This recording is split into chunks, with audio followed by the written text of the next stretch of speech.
La verdad que a mí me dio mucha alegría, Antonio, el día que me propuso esta segunda vez participar del 10×10, me dijo que hablara de Alejandra porque él sabe que hace mucho tiempo que yo vengo leyendo, investigando, analizando a Alejandra Pizarnik, por lo menos más de casi 30 años.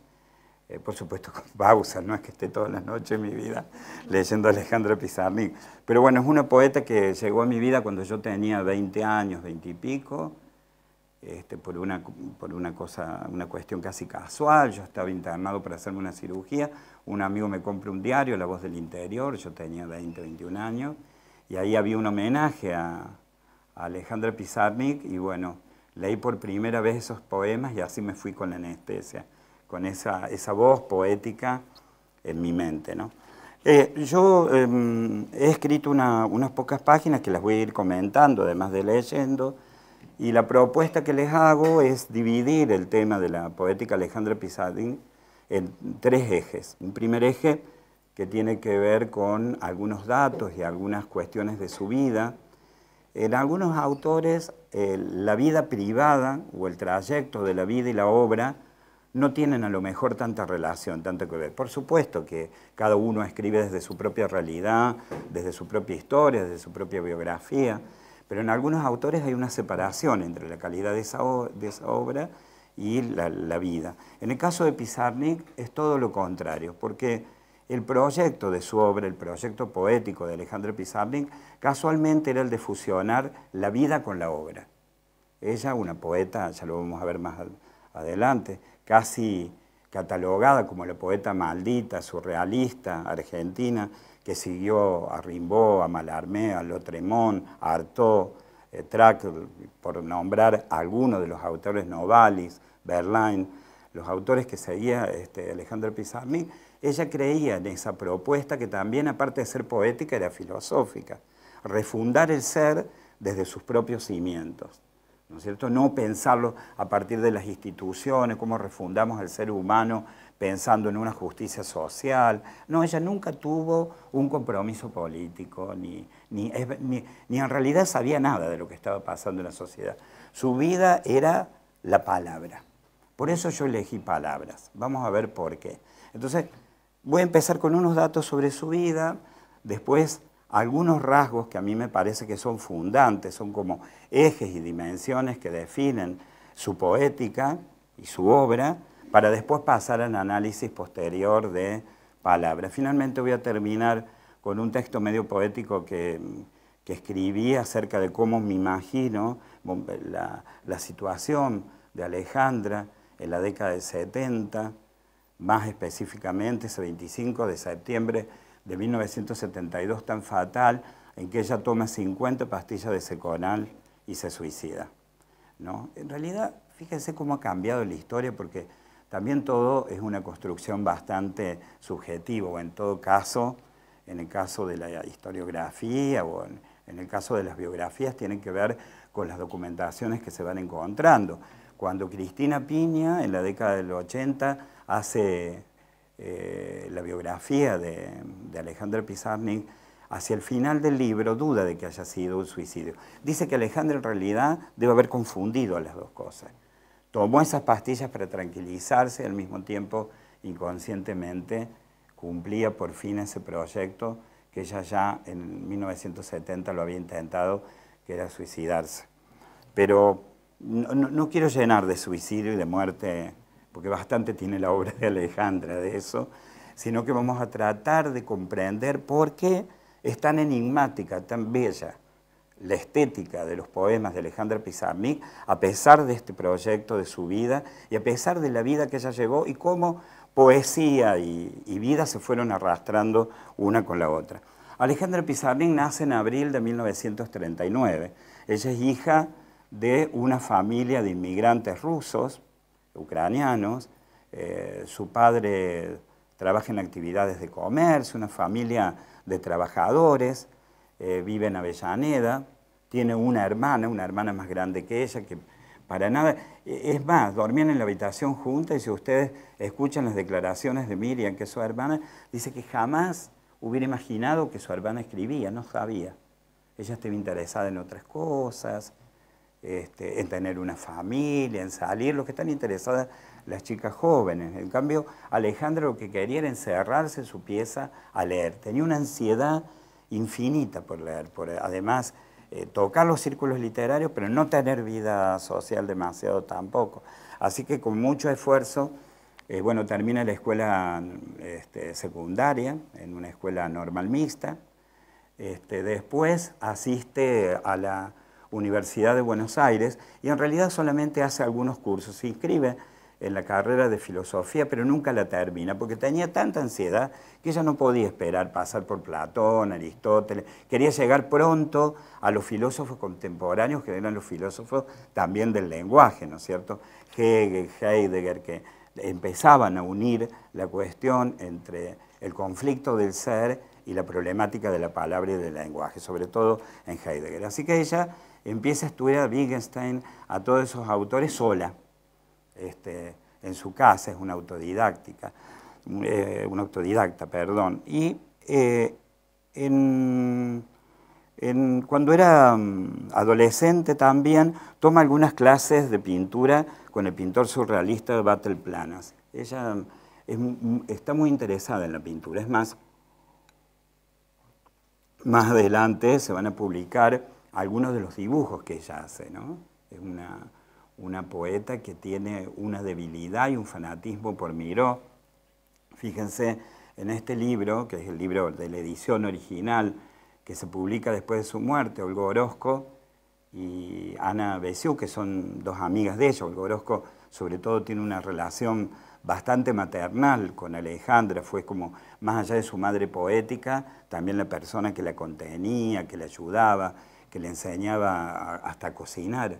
Alejandra Pizarnik era capaz de llamar, porque no sabía hacer absolutamente nada, ¿no? A las 10 de la noche y preguntarle cómo hace para hacer ravioles. Entonces Olga Orozco le dice, hervís el agua y los echás. Entonces cuando ves que flotan, la vuelve a llamar por teléfono y dice, pinchá alguno para ver si está cocido. No los puedo pinchar, parecen pancitas de bebé, le contesta Alejandra, para que vean el tipo de relación que tenía. En este libro ellos eligen en la tapa, claro que es una edición del principio de los 80, cuando no había mucha estética en la edición de los libros, una pintura de Miró, de Joan Miró. Ella era fanática de Joan Miró, sus dibujos tienen mucha influencia de Joan Miró y además tienen mucha influencia, bueno, por otro lado, de Paul Klee, ¿no? La pintura surrealista es una pintura que a ella también le gusta mucho. Entre 1960 y 1964 ella vive en París y ahí entabla relaciones y amistades muy interesantes, por ejemplo, con Julio Cortázar y con el poeta Octavio Paz. Octavio Paz, incluso, es el que va a escribir el prólogo de Árbol de Diana, que es uno de los libros más importantes que tiene Alejandra Pizarnik, uno de los libros de su etapa ya de más crecimiento y donde la identidad literaria de su estilo, su propia estética, una voz propia, una cadencia, una manera de escribir, se empiezan a perfilar. Vamos a ver en ese libro, en Árbol de Diana, es un libro que tiene poemas muy breves. Ahí empieza con la economía en la poesía, Alejandra Pizarnik. En los primeros libros ella escribía poemas muy largos, con una lírica muy clásica, empieza a renegar un poco de eso, empieza a escribir, cada vez siente que las palabras faltan porque sobran. Está siempre este juego paradójico en Alejandra, ¿no? Que la palabra dice, pero también no dice y dice otra cosa. Que la ausencia de la palabra, César Aira, yo ya lo voy a leer mejor, se los voy a explicar mejor, dice que en realidad, y Sarcón, que la palabra, la ausencia de la palabra, hace que Alejandra trabaje sobre lo que la palabra proyecta. ¿Qué proyecta la palabra? Su sombra. Es como que el sentido primero de la palabra tiene como un hueco para Pizarnik, y en esa sombra, en ese destello de lo que algo se dice, es donde ella empieza a trabajar sus poemas. Y hay otra influencia ahí. Antonio Porcia, no sé si ustedes lo han escuchado hablar alguna vez, fue un italiano que vino en la Argentina con la corriente migratoria de principios de siglo, se instala en Buenos Aires, en realidad es un obrero que se dedica a su taller, pero escribía aforismos, tremendos aforismos, aforismos muy cortos, ¿no? Son esos poemitas muy, muy cortos. Logra publicar a finales de los años 50 un libro muy pequeño de sus aforismos que se llama Voces. Después, inclusive cuando él muere, se publica Voces 1, Voces 2. Alejandra Pizarnik queda encantada por esos aforismos. Le escribe Antonio Porcia, más, le dedica algunos poemas y hay mucha influencia. Ella quería volver como a ese lugar de significancia que no tiene que ver con el haiku, porque el haiku, ustedes vieron que tiene por objetivo, por propósito, de escribir sin ningún contenido de pensamiento reflexivo, ese instante de la vida que se aparece ante los ojos del poeta. En cambio, Pizarnik tiene otra pretensión, que esos pequeños versos, esas pequeñas palabras sean absolutamente contundentes. Una necesidad como de pureza, que le viene también como de surrealismo, ¿no? Bueno, entre sus libros, bueno, ya les decía, entre el 60 y 64, vamos a repasar un poco, vive en París, asiste a la Universidad de la Sorbona, a unos cursos, muy pocos, escribe Árbol de Diana en ese periodo y obtiene 2 becas, la Guggenheim y el Fulbright, además del Premio Nacional de las Artes. Esta última, la que obtiene en 1971, lo obliga a viajar a Nueva York. Ella no la puede cumplir a la beca. Nueva York es una ciudad furiosa para ella. Ella quedó enamorada y prendida como la buena poeta de los años 50, 60 de la bohemia francesa, a la que intenta volver después en un segundo viaje y descubre que París no es el mismo. Las vanguardias ya han sido de algún modo superadas. París es una ciudad que crece moderna, que crece de un modo salvaje, de un modo furioso. Entonces Alejandra no se siente cómoda con esa situación y vuelve muy desilusionada de su último viaje de París. Bueno, sobre lírica comprende en realidad 7 libros, después vamos a ver que empiezan a aparecer otros libros. Yo voy a nombrar los libros que La tierra más ajena, 1955, que es el primer libro que ella escribe, y es un libro que Alejandra en realidad rechaza, porque le parece que esa voz que está ahí no tiene nada que ver con su poética, entonces medio que prohíbe que se vuelva a publicar. La última inocencia, Las aventuras perdidas en el 58, Árbol de Diana, que es el que les conté que tiene el prólogo de Octavio Paz en el 62, Los trabajos y las noches, que miren, es este libro que yo tengo, la edición original. Es un libro que le salió en 1965, que es del mismo año que fue publicado Palabras, ya lo vamos a ver. Extracción de la piedra de locura en el 68, El infierno musical en 1971, cuando ya Alejandra empieza a tener muchos síntomas de depresión que le llevan a internarse en un psiquiátrico. Y después de su muerte se prepararon distintas obras, como esta que les dije, que tiene los textos encontrados, sueltos de ella, textos de sombra y últimos poemas. Después la familia permite que se publiquen los diarios. Los diarios pasaron de ser de 400, 500 páginas a casi 800 en la última edición. Alejandra Pizarnik escribía mucho en los diarios como una continuidad de su propia obra literaria. No se puede entender los diarios como una biografía paralela. Ella no escribe casi, no relata cosas como fui al supermercado, me crucé con tal cosa, me pareció que estaba linda la tarde. Todos los libros son reflexiones primero de su terrible incompletud con el mundo, su dificultad de estar, de completarse en el mundo, y además las reflexiones que ella hace de las lecturas que que realiza a lo largo de su vida, su corta vida pero intensa. Ustedes vieron, publicó 7 libros, más todo lo que salió después. Se publicó la correspondencia, Pizarnik ella mantenía mucha correspondencia con escritores que eran amigos suyos también, como Ivonne Bordeló, por ejemplo, con Ana Bessiou, con Olga Orozco, como lo dije, y con los 2 psicoanalistas que tuvo. Tuvo 2 psicoanalistas que fueron referencia en la Argentina de psicoanálisis, como León Ostrov o Enrique Pichón Rivière, ¿no? Y además se publica su obra en prosa. Palabras, ese poema que vamos a analizar hoy, pertenece a esa colección. Y además, una obra importante, su prosa, además de algunas obras de teatro que escribió, está este libro, que es La Condesa Sangrienta. La Condesa Sangrienta es un libro durísimo, no recomendable si uno está un poquito bajoneado, o no tiene ganas, o llueve, y es lunes, por ejemplo, y es fin de mes, entonces no es recomendable. La Condesa Sangrienta cuenta la historia en 1611 de Elzevir Bathory, que fue una doncella que fue condenada por el asesinato de 650 jóvenes. Bueno, ahí se cuenta con detalle, como hacía, por más que tenga una poesía lírica, bella, lo trágico y lo doloroso lo sigue siendo. En realidad hay un poeta que es Valentín Perros, que es el que en realidad investiga, busca datos, busca documentos que verifiquen la historia de esta condesa, y después Alejandra Pizarnik, que queda muy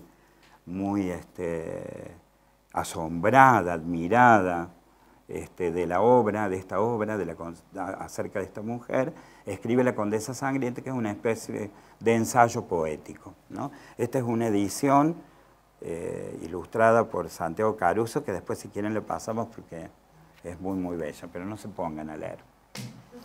No se los recomiendo. Bueno,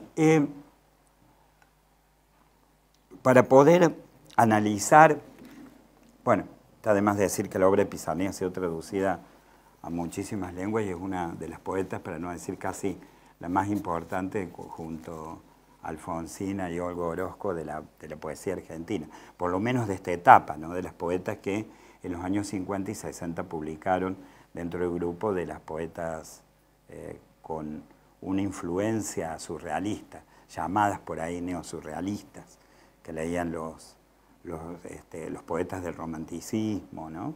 Y los poetas malditos. Como si me pongo a hablar de Pizarnik y qué sé yo, se van a hacer las 12 de la noche y Antonio me va a retar, yo lo que he hecho es tomar algunos ejes, que lo voy a leer de la poética de ella, que yo creo que son importantes, y que después van a ser la matriz que de alguna manera me van a ayudar a mí a poder hacer una matriz, una herramienta, si queremos, que me va a ayudar después a tomar partes del poema muy brevemente para hacer un análisis de ese lugar que dijo Antonio, que es de lector, porque yo no tengo formación en lengua y literatura, yo vengo del mundo más de la comunicación y del cine, así que imagínense. Bueno.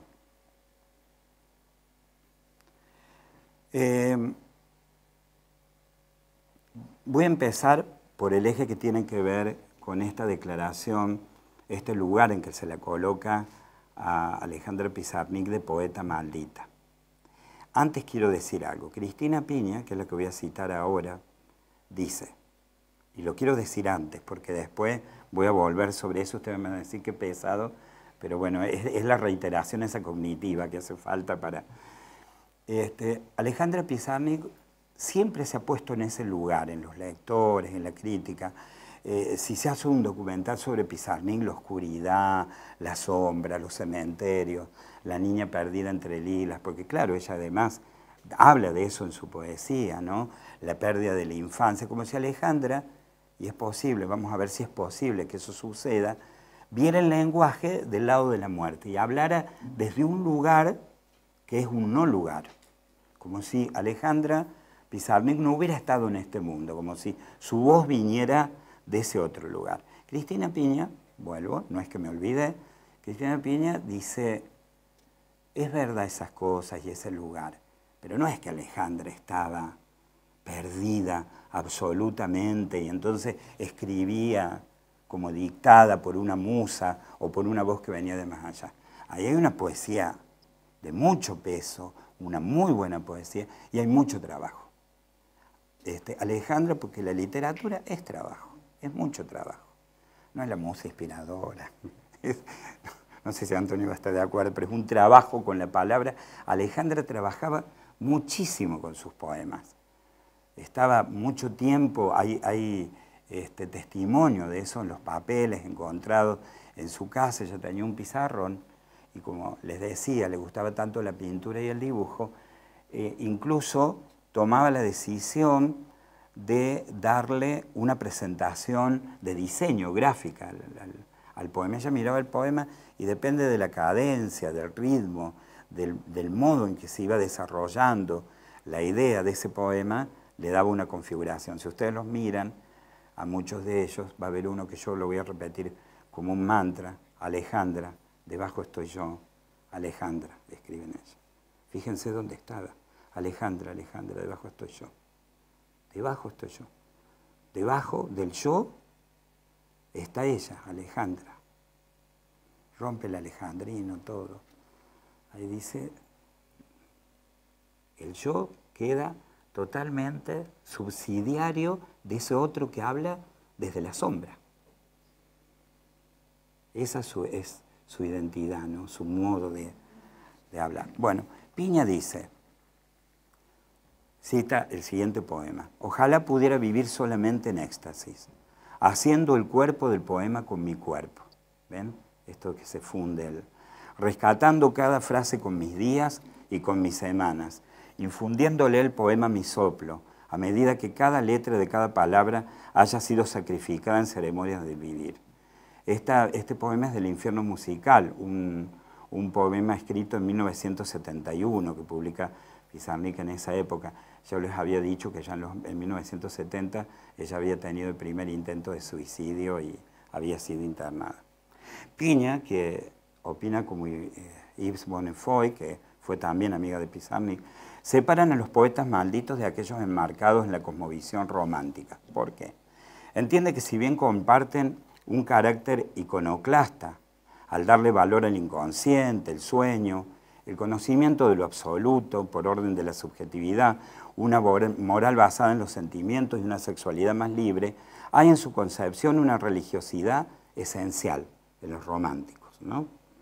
Inexistente en los poetas malditos, en los que la fe se ha quebrado en absoluto y en la cual la experiencia poética pasa a sustituir como absoluto a la religión.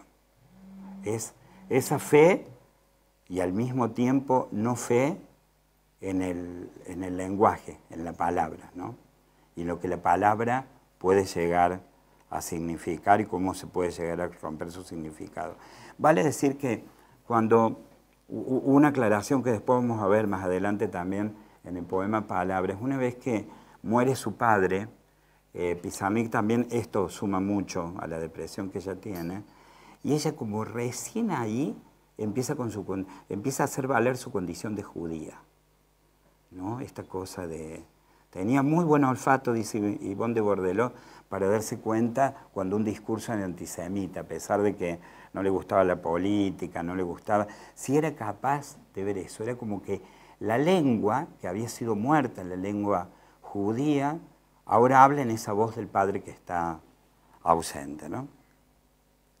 De modo que aquí tenemos una primera señal, un espacio de sentido sobre el cual ir identificando algunos aspectos de la escritura de Pizarnik. Es solo una de las cuestiones que constituyen su identidad como poeta, porque las particularidades del universo propio de Alejandra beben de la zona paralizada de la palabra, un lugar de vacío, de balbuceo, un recóndito espacio donde la lengua se desgrana, visita la infancia, dialoga con la muerte y regresa, candela en mano, a discutir el lugar de la luz, las formas de la sombra, donde ella parece escuchar sus otras voces, las que al final escribirán el poema en una disonante polifonía. En otro poema, que se llama Nombres y Figuras, dice Alejandra Pizarnik: la hermosura de la infancia sombría, la tristeza imperdonable entre muñecas, estatuas, cosas mudas, favorables al doble monólogo entre yo y mi antro lujurioso, el tesoro de los piratas enterrado en mi primera persona de singular. No se espera otra cosa que música, y deja que el sufrimiento que vibra en formas traidoras y demasiado bellas lleguen al fondo de los fondos. Hemos intentado hacernos perdonar lo que no hicimos. Hemos intentado hacernos perdonar lo que no hicimos. Las ofensas fantásticas, las culpas fantasmas, por bruma, por nadie, por sombras. Hemos expiado. Lo que quiero es honorar a la poseedora de mi sombra, la que sustrae de la nada nombres y figuras. Fíjense el papel de la infancia perdida. Siempre todo está perdido. Siempre Alejandra va a mirar donde las cosas ya no están, para tratar de encontrar algo ahí, de encontrar un modo de decir por qué no hay nada. La ausencia de la infancia, a la que es ahora sombría, pero se hace presente en esa tristeza imperdonable. Allí están las muñecas, pero también las estatuas, lo mudo, lo indecible. La poeta dobla, repliega la lengua sobre su propia voz en un monólogo a dos voces, a veces tres o más. La que posee su sombra de la nada sustrae esos nombres, esas figuras que Alejandra es. María Negroni, que es una poeta e investigadora literaria argentina, en su estudio sobre la obra de Pizarnik titulada El testigo lúcido, intenta demostrar cómo la construcción de la obra de Alejandra es consecuencia de la circulación de múltiples voces. No hablo con mi voz, sino con mis voces. El principio del filósofo francés de Derrida, acerca del cual ningún texto es fundante, sino que proviene de un vínculo con la cultura y la historia, se cumple en Alejandra porque es posible reconocer no solo esas voces, sino también nombres y figuras, escena que así complejiza cada vez más las imágenes claustrofóbicas habitadas por la melancolía, herencia de un romanticismo que ve derruir las posibilidades del lenguaje como forma de salvación de lo que queda cuando todo fue devastado por la imposible misión de unirse a la vida. Por esta división que ella tiene, ¿no? Sarah Cohen, que además de escritora es psicoanalista, refiere a la identidad múltiple de Alejandra desde el origen. Fue nombrada en su infancia y adolescencia, fíjense que el símbolo que es, ¿no? Como Bruma. En la escuela normal mixta, Flora, Blímele, en la escuela judía. Alejandra, luego cuando empieza a utilizar ese nombre en la segunda parte de su adolescencia y en su producción poética, Isaya, con resonancias de la Ucrania paterna. Ella eligió nombrarse a sí mismo como Saya y Alejandra. En una entrada del diario de Alejandra del 31 de diciembre del 60 en París, dice: cuando entré en mi cuarto, tuve miedo porque la luz ya estaba prendida y mi mano seguía insistiendo hasta que dije, ya está prendida. Me saqué los pantalones y subí a la silla para mirar cómo soy con el suéter y el slip. Vi mi cuerpo adolescente, después bajé y me acerqué nuevamente al espejo. Tengo miedo, dije. Revisé mis rasgos y me aburrí. Tenía hambre y ganas de romper algo. Me dirigí a la mesa y quise escribir un poema, pero temí aumentar el desorden de los libros y papeles. Me mordía los labios y no sabía qué hacer con las manos. Me asustaba saberme andando por la piecita desordenada, con la boca devorándose y la memoria petrificada. Ella no puede ni reconocerse, y si se reconoce, reconoce ¿qué? Ese cuerpo adolescente. Ella siente que algo se paralizó, que hubo un momento, en Rimbaud está la muerte poética, ¿no? Rimbaud escribe a los 18, 19 años y muere como escritor. Ese Rimbaud que conocimos, ese poeta maldito, muere como símbolo. En el proyecto de Pizarnik va ella desapareciendo de a poco, va balbuceando y va desapareciendo. El cuerpo adolescente, la oscuridad en la luz, la rebelión en el lugar de la soledad, la memoria petrificada. Alejandra escribe su diario como escribe un poema. Vive como escribe. Vive en la escritura. Vive. Lo que sí es seguro es que sus diarios son una continuidad, son parte mejor de su obra poética. Alejandra carece en realidad de la capacidad, más al final de su vida, de separar el lenguaje del yo poético, de la lengua que nombra las cosas de este mundo. Su vida es un escenario donde el poema absorbe la vida para decirse, para involucrar el sufrimiento humano, pero también para desarrollar un proyecto poético que, según César Aira, encuentra su punto muerto al utilizar un número limitado de palabras. Aira sostiene que cuando el poeta pone limitaciones léxicas o temáticas a su obra, se está adelantando a su propia muerte. Si ustedes se fijan, Aira va a insistir mucho en su libro, que se llama Alejandra Pizarnik. Él es amigo de Alejandra en la última etapa de su vida, y si ustedes ven, ella tiene esta herencia también de surrealismo. Las palabras puras, no hace una poesía de cadencia, de sistema poético, de una estética así definida en la relación entre los versos, si rimas, si sonetos. No, su poesía es una poesía de palabras, no de una gramática así establecida, compleja, sino de palabras. Las palabras, va a decir Pizarnik, dicen la ausencia. En este sentido hay en Pizarnik una clara influencia que los autores surrealistas, usted lo decía. Aira dice, pensaba el lenguaje y la poesía en términos de palabras, nunca de versos, poemas o libros.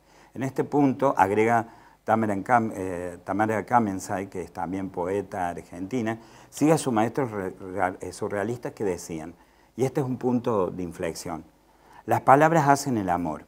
Sin embargo, en el poema En esta noche, en este mundo, al que Aira da valor de manifiesto, Pizarnik se enfrenta con sus maestros surrealistas cuando dice, no, las palabras no hacen el amor, hacen la ausencia. El poema en su segunda parte, para no leérselos todos, dice, es bellísimo, no, las palabras no hacen el amor, hacen la ausencia. Si digo agua, beberé. Si digo pan, comeré. En esta noche, en este mundo extraordinario, el silencio el de esta noche. Lo que pasa con el alma es que no se ve. Lo que pasa con la mente es que no se ve. Lo que pasa con el espíritu es que no se ve. ¿De dónde viene esta conspiración de invisibilidades?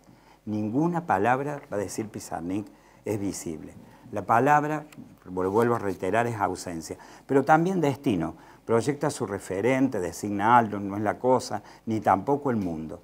Esa ausencia es el gatillo que dispara el vacío del lenguaje. Su inacción, no beberé, no comeré, porque la ausencia de un resultado después de decir, deja en la zona de la nada misma a la existencia de lo cotidiano. Yo digo agua y no es el agua. Bueno, eso lo sé antes por Saussure, por Peirce, por la teoría semiótica, ¿no? Pero ella en su poema lo instaura en una cuestión mucho más existencial. Es el fracaso del lenguaje, ¿no? En esta tensión es que Alejandra es radical entre las palabras, la vida, muerte y su obra. Hay un señalamiento de su biografía ya citada. Cristina Piña expresa, Alejandra tenía una especie de inadecuación radical ante la realidad, un estado de ignorancia infantil. Alejandra no sabía cuánto costaba el dólar, ni podía casi resolver solo un trámite en una oficina. Ignoraba las cuestiones políticas de su país. Vivió en la época que fue la Revolución Cubana, no se enteró nunca de eso. Ni tampoco presentaba ningún interés por saber esas cosas.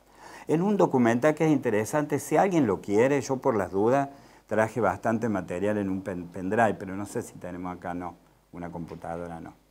Bueno, porque tengo el documental, por si a alguien le interesa, sobre su vida, dirigido y producido por Virna Molina y Ernesto Ardito, en el que dan testimonio amigos suyos. Ivonne Bordeló dice, ella no era de este mundo de una manera alarmante. En este documento audiovisual, Bordeló explica que Alejandra no tenía una crítica a la sociedad, sino una crítica más profunda a la vida y el lenguaje, que era escéptica con la política, pero tenía, lo que les decía, este olfato por las actitudes antisemitas. Alejandra era una anarquista que trataba de ir hasta el fondo, más allá, en busca del sentido del ser, de la vida. La vida y muerte de Pizarnik han sido tan analizadas, comentadas e interpretadas como su obra. La idea de que en Pizarnik vida y obra se fusionan en un proyecto personal en el intento de borrar lo que separa el cuerpo del poema de su propio cuerpo, ha dado lugar a la construcción, desde mi punto de vista, de un personaje, como les decía al principio, sombrío y enigmático, que escribía solo desde el ardor y del dolor. Sin embargo, hay una seducción también enigmática y electrizante en la poesía de Pizarnik.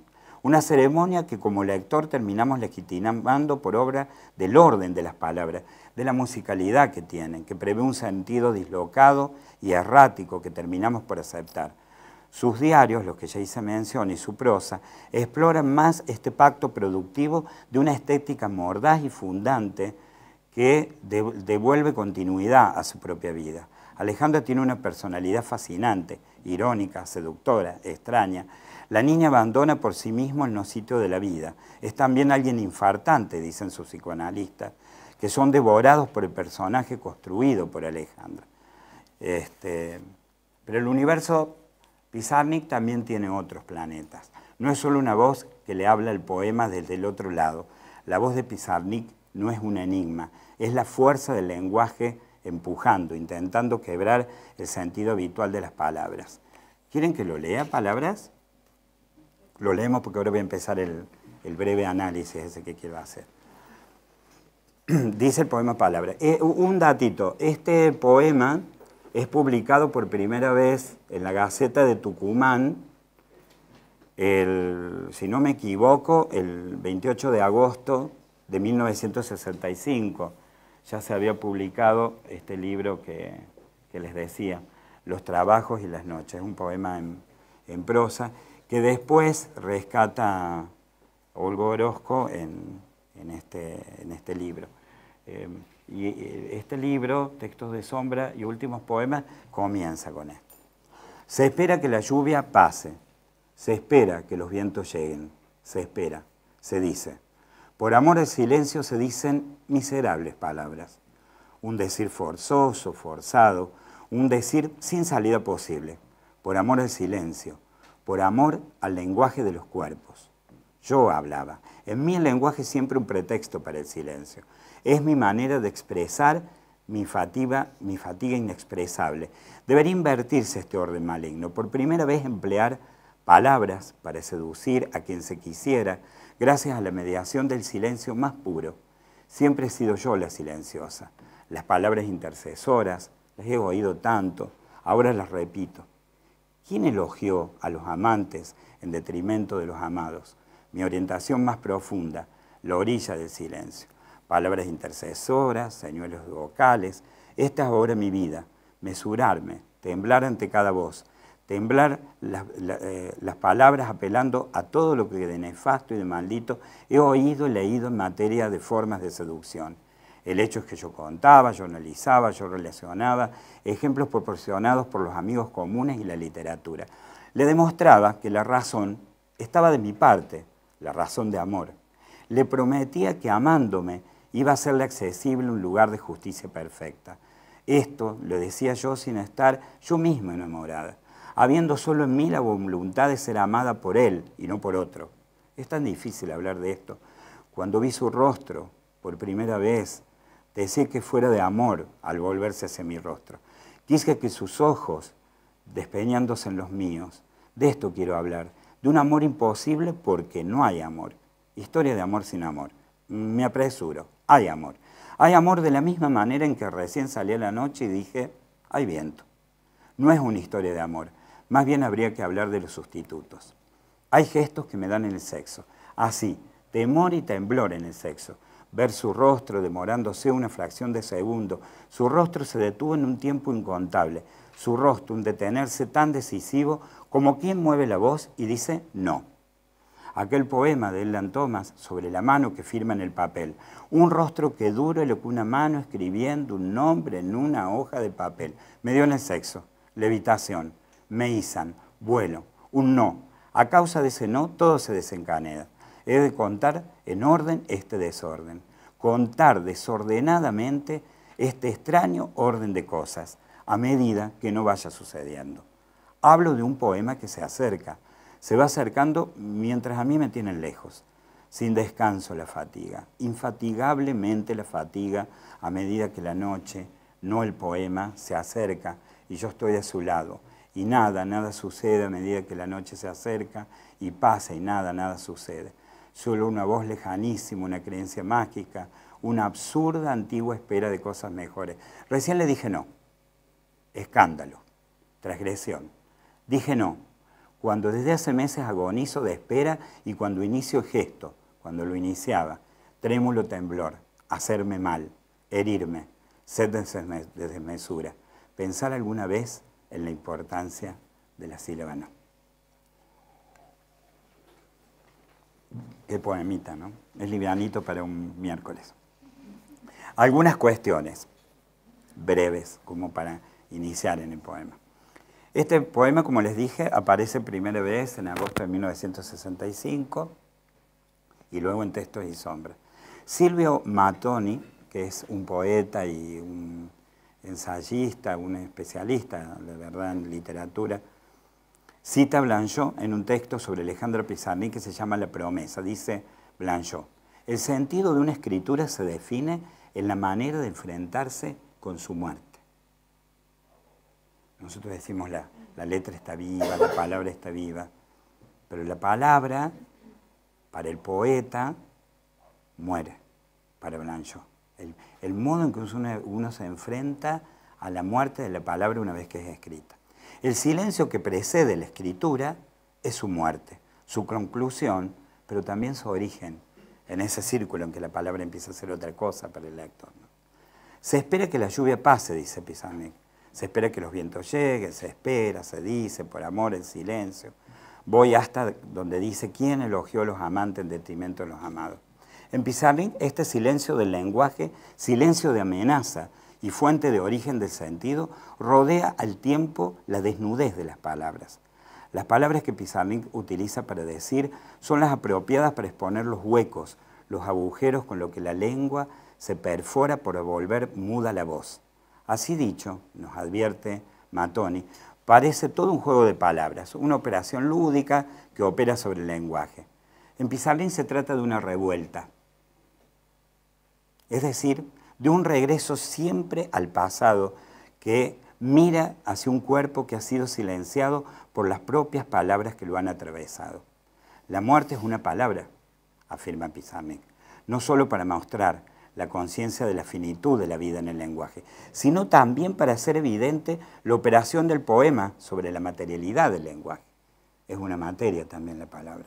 Allí donde mutan ajenas, extranjeras, hasta volverse incomprensibles, igual que la muerte. Dice el poema, ¿quién elogió a los amantes en detrimento de los amados? Mi orientación más profunda, la orilla del silencio, voy hasta, he oído y leído en materia de formas de seducción. Pizarnik parece desconocer los bordes mudos de lo escrito. Por eso su intención es matarse en el viaje hacia lo real y rebotar luego en la obra como un puñal que la atraviesa, en un acto casi ritual que le devuelve al poema su carácter casi mágico. Es decir, alterar el estado de las cosas con las palabras que han sido guardadas del silencio. Continúa diciendo, el hecho es que yo contaba, yo analizaba, yo relacionaba ejemplos proporcionados por los amigos comunes y la literatura, voy hasta, más bien habría que hablar de los sustitutos. No hay amor, lo vimos antes, las palabras no hacen el amor, hacen la ausencia.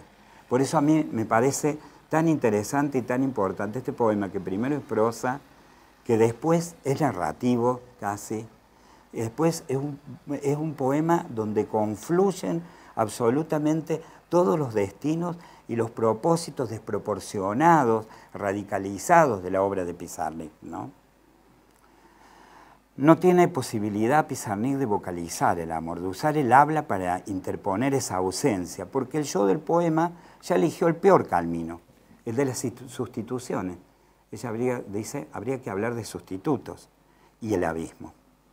Este poema en prosa es, además, uno de los pocos donde Pizarnik hace un intento con las palabras de transformar el deseo en la motivación de su búsqueda por satisfacerlo. Hay deseo, ahí estaba él. Le golpean el sexo, me izan, me levitan. Solo eso, me izan, me levitan. Está suspendida ya de antes. Viene suspendida y cae. Pero él no es literal. En medio del desorden que el estupor de las palabras provocan sobre el cuerpo y más aún sobre el sexo, aparece la sílaba no. A causa de esa negativa que es transparente, que es literal, omnipresente, todo se torna insoportable, casi imposible de ordenar, de narrar. Ella dice, pongamos en orden este desorden. Y no puede. Tamara Kamensa, en otro ensayo, va a hablar de este deseo que tiene Pizarnik de escribir una novela. Y nunca llega, nunca puede. ¿Por qué? Por el desorden de las palabras, por el orden de las palabras. Se impone la palabra, no el libro. Hablo de un poema que se acerca, se va acercando mientras a mí me tienen lejos, etcétera, etcétera. Cuando el poema estaba por llegar, la vida se funde con el poema en un acto de entrega casi ritual, suicida. La otra, Alejandra, las otras, son mantenidas lejos, apartadas en la zona de sombra del lenguaje donde no es posible descifrar la vida. Pizarnik se arroja sola hacia el silencio. Si partimos de la idea de entender al lenguaje como una continuidad de la materia viva, a este principio se le opone la discontinuidad de un cuerpo mortal.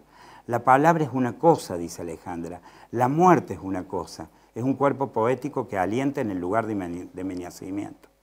Pareciera que Pizarnik trata de eludir la amenaza de la muerte, esta discontinuidad del vivir, valiéndose del lenguaje como forma de mantener suspendido un fin que sin embargo se evoca y se nombra para no olvidarlo. Claro, que esta voluntad de detener la amenazante muerte es apenas un espejismo ilusorio porque el lenguaje no pertenece al cuerpo. Mattoni escribe que es condición de posibilidad para que el cuerpo se defina, imaginariamente aunque sea como tal el lenguaje. Pizarnik no puede volver continuo un cuerpo, el suyo, por ejemplo, por medio del lenguaje, y sin embargo su poesía demuestra un más allá del límite de la lengua, aun cuando aquella que está alejado encuentra su forma de configurarse en los espacios del indecible. Llega un día, nos dice Pizarnik, en la que la poesía se hace sin lenguaje. Pizarnik construye su poética sobre la base fundante de esa continuidad, discontinuidad, pero como un fondo de silencio. Trabaja obsesivamente sobre esas palabras, huellas, ordenando una materialidad que se desvanece y se torna ausencia. Cuerpo comprometido con un futuro que anticipa su extensión en cada carta, en cada frase, en preguntas. ¿Es posible soportar esto? Dice en su diario. Quiere morir. Lo inevitable es desesperación controlada pero contundente, un crecimiento medular y a la vez mirado como ajeno. Fantasma propio que rumorea un destino descifrado en el poema, pero sin escucharse. Pizarnik se habla para tratar de reconocer con su voz el timbre de la propia. Esto es uno de los grandes objetivos de los poetas que tratan de responder siempre a la misma pregunta. ¿Por qué nos es vedado escucharnos?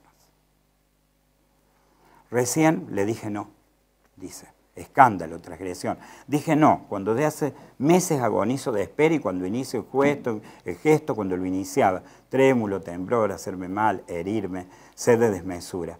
Pensar alguna vez la importancia de la sílaba no. Bueno, casi lo que nos pasa mucho. Venía esperando, cuando me dijo, uy, esto no lo pongas en el video, ponle una pausa.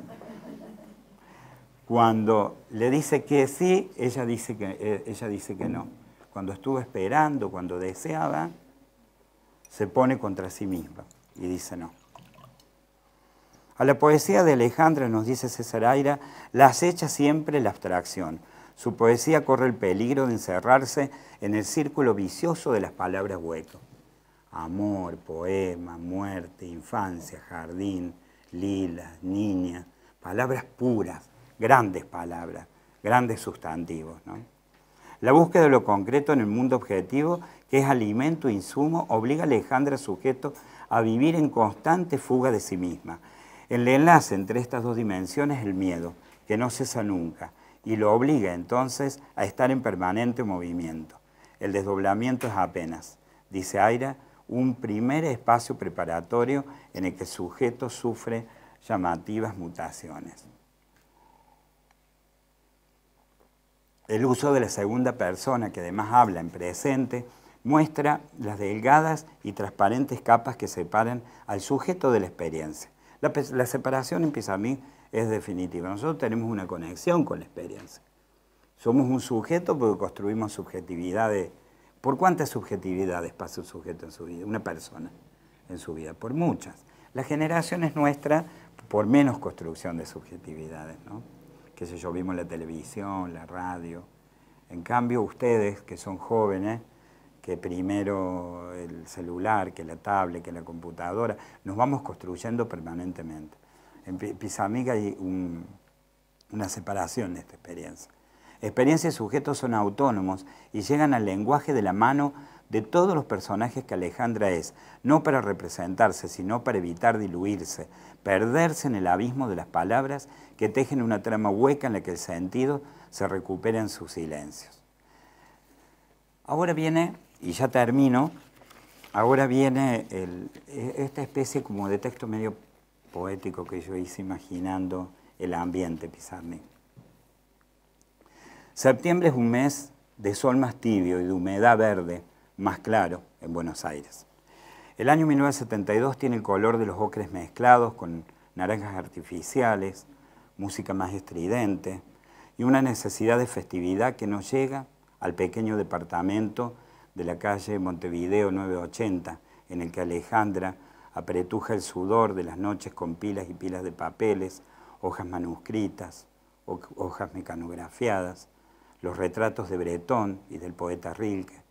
El escenario se completa con infinidad de frasquitos, soluciones químicas, alquimia de vapor para remontar el oficio del éxtasis y la memoria, pero también para poder dormir y luego despertar sin que la cabeza derrumbe a Alejandra Cuerpo, la que se mira en el espejo y trata de buscarse, una Alicia irritada por una promesa de vida que no alcanza a tocarle el reverso de la piel. En el sonido de la escena, Mozart, Albinoni, Janis Joplin, y un teléfono como un oráculo que casi no sonaba, pero que ella disca una y otra vez en rituales desesperados a las 3, 4 o 5 de la madrugada, deseando que sus amigos digan algo del otro lado, una voz humana que disipe las otras voces, Olga Orozco, Fernando Noy, Ivonne de Bordeló, Enrique Pesoni, entre otros, recuerdan ese gesto como una demanda difícil de sobrellevar. En una pared más despojada, solo un pizarrón. El pizarrón. Allí los poemas retoman su origen plástico, suben la ladera de las palabras y se alejan hasta casi desaparecer para convertirse en una forma. Siluetas agazapadas como dibujo de etnólogo, capaz de crear sombras y luces en el trazo de cada letra. Esos poemas que saltaban desde su colección de cuadernos a la espesura noche de la pizarra. La tiza abría una grieta sobre esta mesa de pared, sobre ese vacío que ella cubría de constelaciones. Un árbol urdido por las sombras de la oscuridad que se plantea sereno, adusto, implacable ante la palabra.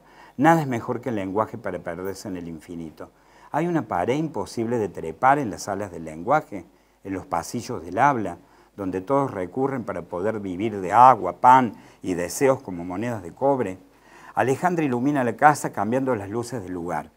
Compone los espacios, los ofrece a la noche, ese territorio en el que ronda hasta que algún amanecer la vence, la deja caer vestida y apesumbrada, a veces solo la pequeña cama, princesa de la noche, corazón batiéndose contra el naufragio, con algunas desesperanzas sobre el cuerpo, una llaga o dos, y las palabras naufragios, heridos por la belleza, minerales preciosos, que se oxidan cuando los nombran, y así ruborizados y vergonzosos, destellan con la timidez en las pequeñas letras que Pizarnik dibuja sobre un cielo propio. Ella tenía una letra muy pequeñita.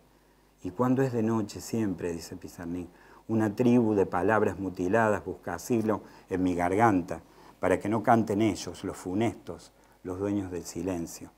La fiebre, la voraz alimaña que come desde ese interior perplejo, que se ve a sí mismo herido por sus propias manos. Alejandro ha logrado que les dejen salir unos días del hospital Pirovano. Lleva 5 meses allí.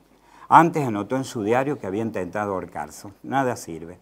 Habla con uno de sus amigos. Le pide que se quede a su lado mientras ella provoca su propia muerte. Le dice, en la bañera, te pido que solo me sostengas la mano.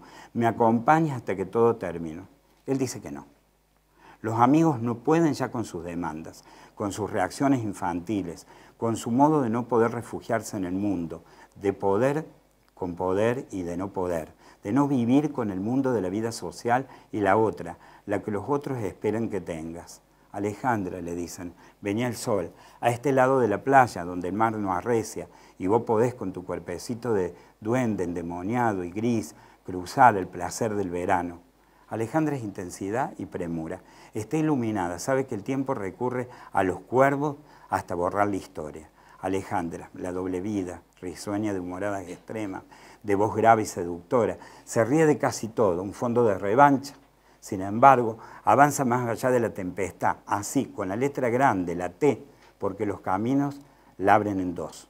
Julia Cortázar, que intenta cuidarla mucho, la apoda Bichito, la ha querido cuidar en París, luego por carta. Le ha dado el original de Rayuela para que Alejandra lo pueda mecanografiar.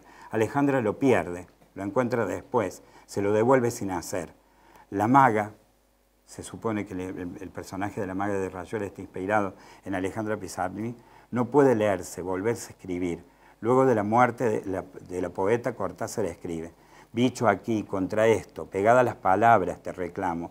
Ya es la noche, vení, no hay nadie en casa. Salven que ya están solas como vos, como ves, intercesoras. No te vayas ausente, no te vayas.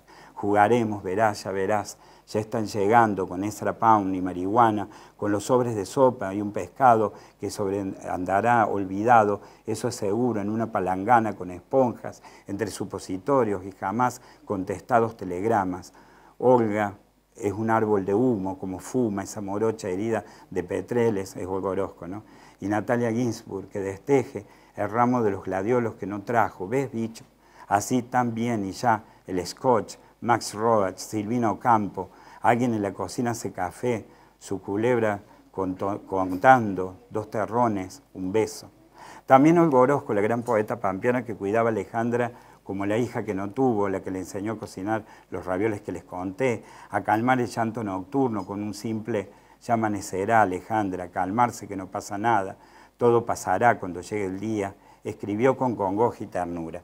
Pequeña pasajera, sola con tu alcancía de visiones y el mismo insoportable desamparo debajo de los pies. Sin duda estás clamando por pasar con tus voces de ahogada, sin duda te detiene tu propia inmensa sombra que aún te sobrevuela en busca de otra. O tiemblas frente a un insecto que cubre con sus membranas todo el caos, o te adrementa el mar que cabe desde tu lado en esta lágrima. Pero otra vez te digo, ahora que el silencio te envuelve por 2 veces en sus alas como un manto, en el fondo de todo jardín hay un jardín, ahí está tu jardín, Talita Kumi. Inquietud de la infancia, un remoto vibrar de lucidez, resbala por tierra y sal, hace caso omiso a la piel raspada por la fuerza de los días y merodea sobre el lumbar de un yo no decidido a vivir en la casa de la memoria como si fuera un ayer mudo. Dice Alejandra, extraño desacostumbrarme de la hora en que nací, extraño no ejercer más oficio de recién llegada. Alejandra ve su cuerpo de niña, que no es niña, intentando adivinar entre las sombras por dónde sigue el camino para caminar. Sí se puede. Los amigos no lo entienden, no pueden. Cansados ya y asustados, prometen visitas, revisarán la agenda, ya verán, algunos van. El día antes uno de ellos le presta un libro de Unamuno, en los anaqueles están los de Rimbaud, el conde Lautréamont, Mallarmé, Sodorado, Nerval, Novalis, Verlaine. También uno con obras de Miró, los cuentos de Múgica Lainez, y uno con una antología de Borges que, según dicen, desapareció. Alejandra llamó y llamó a 1, 2, 3, 4, 5 amigos. A los 36 años la poeta lo había visto todo y nada. No sabía qué pasaba en las calles, como conté, cómo hacer un trámite en el municipio. Su espacio de vida, aún con dolor, admitía, estaba en la literatura, por la literatura, para la poesía. Esa noche funda el cierre de su escritura. Abre el telón de la obra perfecta, joven, maldita, desquiciada casi, vulnerable como una lágrima que viaja hacia la soledad del duro asfalto. Alejandra toma 25 pastillas de Seconal. ¿Las toma para suicidarse o no? ¿Acaso importa? ¿Importa si las puertas del infierno propio se abren solas y se han perdido todas las llaves? Su muerte remite como la condesa Bathory sobre las doncellas, como un vampiro que roba el hilo de seda que alimenta la vida, la linfa imponente que talla los latidos. Alejandra levanta el telón en una escena con murmurado silencio, de desgarros íntimos y apenas atribuibles a su mundo íntimo. Los demás, los lectores, callamos. Sobre el pizarrón de su casa había dejado escrito: no quiero ir más que hasta el fondo. Después, mucho después, cuando Orozco y Bessiú son autorizados a entrar en el departamento de la calle Montevideo, encuentran en la mesa de luz de Alejandra, escrito con su letra y sin fechar, en el centro puntual de la maraña, Dios, la araña. Recuperando ese movimiento contra el tiempo de un soneto de Borges, que seguramente Alejandra leyó en aquella antología borgiana que desapareció luego. Un Dios flagrante, apetito de venganza, devora el hastío y las pulpas de la vida. Es un silencio el que queda y es tu música de Dulcinea imposible, la que repetimos adentro de nuestra mente, sin entender por qué te quedas adentro despojando las sombras. Vidente entregada a ninguna hoguera, más lujuriosa que la del propio mundo. Nos queda todo. Somos herederos del vacío que llena, de las iluminaciones lanzadas desde el ocaso y este mantra que hace eco contra la piedra del infinito. Alejandra, Alejandra, debajo estoy yo, Alejandra. Muchas gracias.